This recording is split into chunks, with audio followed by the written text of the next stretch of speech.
Dicky Dicky here, and I want to talk about the conference this afternoon and the decision to not raise rates again, as we discussed, was probably going to happen. Global workers. Inflation remains well above our longer run goal of 2%. Total PCE prices rose 3.4% over the 12 months ending in September. Excluding the volatile food and energy categories, core PCE prices rose 3.7%. Inflation has moderated since the middle of last year, and readings over the summer were quite favorable. But a few months of good data are only the beginning of what. Okay. And what I want you to take off of this is what you don't hear on other channels, what you don't hear on the television, what you don't hear about streaming media is this. Exactly what he's just saying. It's continuing to moderate. It's what needed to be done. It's not going to go from 9% down to 2% in one day. Yes, it's higher than we want it to be, but even in his own words, what he's telling you is that it's continuing to come down. So unless something changes from the trajectory that we're in, we're going to stay the course from what they're doing.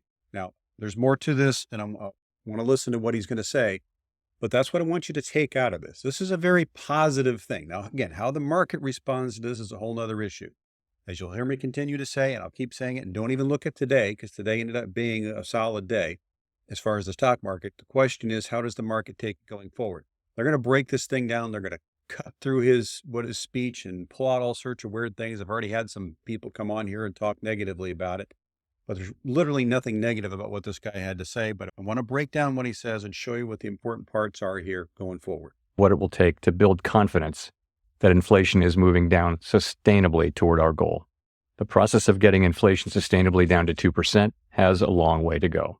Despite elevated inflation, longer-term inflation expectations appear to remain well anchored, as reflected in a broad range of surveys of households, businesses, and forecasters, as well as measures from financial markets. And what you need to take off of that is what we continue to hear from different sections of the market. It's all over the board. You've got some sections of the market that are doing great, and use real estate as an example. You're going to hear some of these bloggers and videos and chats and all sorts of things talk about the fact that real estate's just fallen off the planet. It hasn't fallen off the planet. And yes, is it lower than it was before? Yes. But it's still moving. And yes, there's some companies that aren't doing as well as they were before. But again, that doesn't mean that everything's off the planet. What we have to focus on here is that there are certain things that are doing well and certain things that are not. So again, real estate, it hit an all-time high. It's 2% year over year. What have we been talking about inflation-wise? On the PCE and on the CPI and all the inflation data, because there's a lag, it's actually at 7.3. So if the most recent data is at 2%, and the data that they're working off of on inflation from Powell's angle, from PCE and from CPI, is it's got a long way to come down. And not only does it have a long way to come down, it's going to come down. We already know that it's coming down because we can see what's actually happening. We know what's going on year over year. So even though the house prices are going up, we have mortgage rates that are up, that's messing things. I mean, so when you look at it, 8% is a bad thing. Sale prices going up is a good thing for those of us that own homes. It's a bad thing for those of people who are wanting to buy a home. I get it.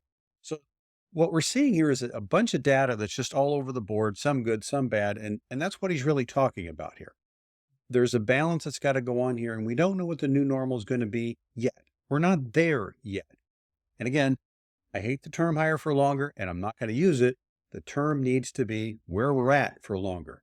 And again, whether that's an extra quarter or not is not relevant. And he'll talk about this, not necessarily in this clip, but he talked about it in the video, and we might bring it up on another video that I do. But what he talks about is that we don't know whether we're going to do another quarter or not. So let's finish this up because we've got more to talk about. The Fed's monetary policy actions are guided by our mandate to promote maximum employment and stable prices for the American people. My colleagues and I are acutely aware that high inflation imposes significant hardship as it erodes purchasing power, especially for those least able to meet the higher costs of essentials like food, housing, and transportation. We are highly attentive to the risks that high inflation poses to both sides of our mandate, and we are strongly committed to returning inflation to our 2% objective. So for those of you who are out there who are saying that he needs to raise, i.e. raise the target from 2% to 3%, don't expect that anytime soon. And I'm not saying he isn't going to give in at some point down the road. Not my point. He isn't going to do it right now because he doesn't need to. As I noted earlier, since early last year, we have raised our policy rate by 5.25 percentage points, and we have decreased our securities holdings by more than $1 trillion. A restrictive stance of monetary policy is putting downward pressure on economic activity and inflation.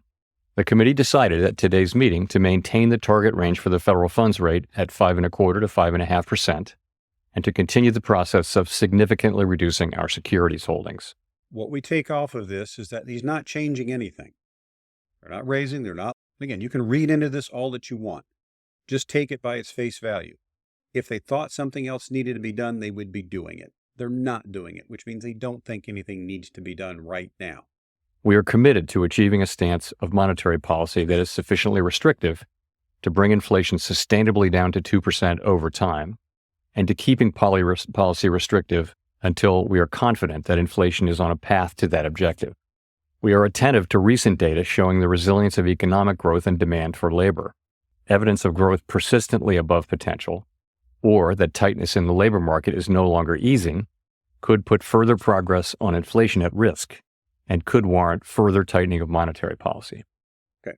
You see how he's using the word could? And again, I'm not trying to dig into this or go crazy with this. All he's trying to say is unless things change, things are going to be fine. But he's saying it could. And he's not wrong. Things can go badly. Things can change on a dime. Things can go to the negative side. And that's all he's trying to say here. He's not saying he expects it. He's not saying it's the best case scenario or worst case scenario. He's not saying any of that stuff.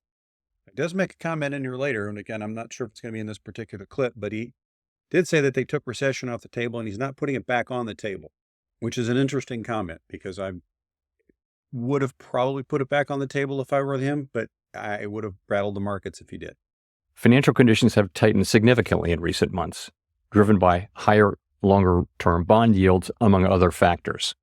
Because persistent changes in financial conditions can have implications for the path of monetary policy, we monitor financial developments closely.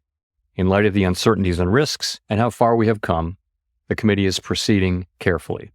We will continue to make our decisions meeting by meeting based on the totality of the incoming data and their implications for the outlook and for economic activity and inflation, as well as the balance of risks. In determining the extent of additional policy firming that may be appropriate to return inflation to 2% over time, the committee will take into account the cumulative tightening of monetary policy, the lags with which monetary policy affects economic activity and inflation, and economic and financial developments. Now, what he's trying to say here, again, with all that's happening, with the T-bills, with his interest rate high, and all the stuff that's going on, they know there's lags. There's nothing that needs to be changed. That doesn't mean that that's not going to change down the road. That doesn't mean that they're not going to do something at the next meeting.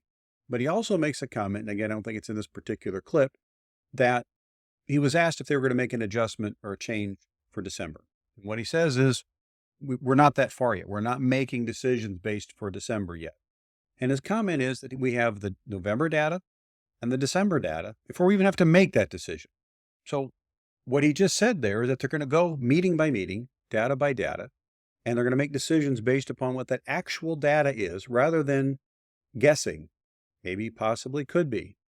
We could have a war. We could have something that breaks out. Again, all sorts of weird things can happen. So if he says those kind of things, it makes it look stupid. So he's not going to say those things, especially when he doesn't have to. He's already given you all the data that you need.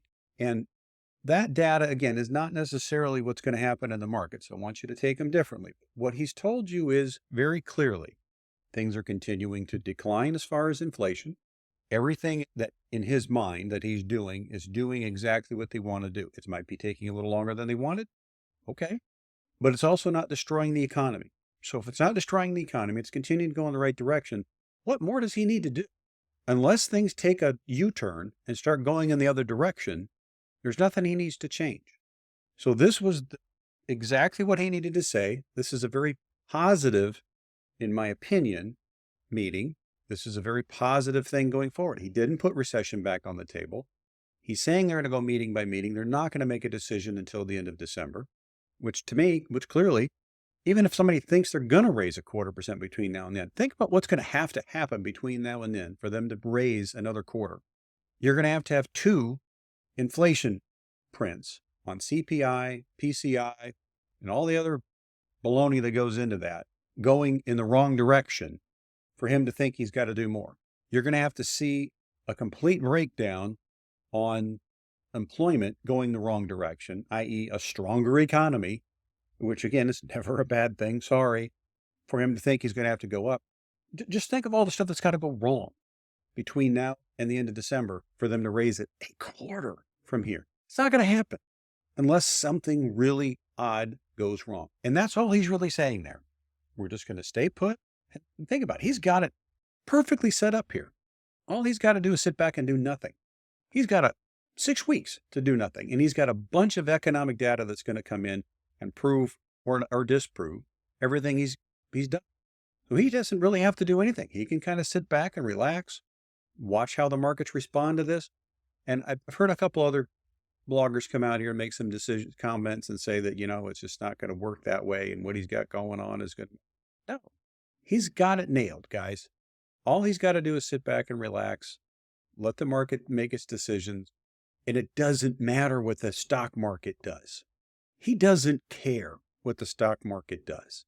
If it goes down, so what? That's easier for him to make decisions what he's got. If the market goes up, it doesn't matter. The question really matters, what happens to the T-bills? What happens long term, and does it end up going into a recession? And right now, he's threading the needle. We don't have a recession. No one, even if somebody thinks there's going to be a recession, it's not going to be a big one. We're in fantastic shape. So me, this is a great one. But again, don't take my opinion for it. Listen to it for yourself. Look into the data. I'm having a hard time finding where there's anything negative here. But it's going to be interesting to see how the market, again, not today, what happens over the next 3 to 4 to 5 market days. Okay, so we've got we've got Thursday and Friday this week. We're going to know by next Thursday how the market's responding to this. And then we're going to run into the economic data that comes out. We'll probably know a little bit Friday because we're going to get some economic data on Friday too on employment. So that's my 2 cents worth. I think this is a very positive thing. I don't see anything negative on it. Again, nothing really new other than not bringing recession back on the table and really kind of pushing the fact that they're going to be very data dependent. They're not going to make any decisions. They haven't made any decisions. And that the way I understood it and the way I read it is unless things change, they're not doing anything different in December either. So make sure your portfolio is balanced the way that you want it to be balanced. Make sure that it's set up for your long-term goals and objectives. Talk to your financial advisor. Make sure you're going in the right direction. You need to be able to retire when you want to retire and how you want to retire. Dickie out.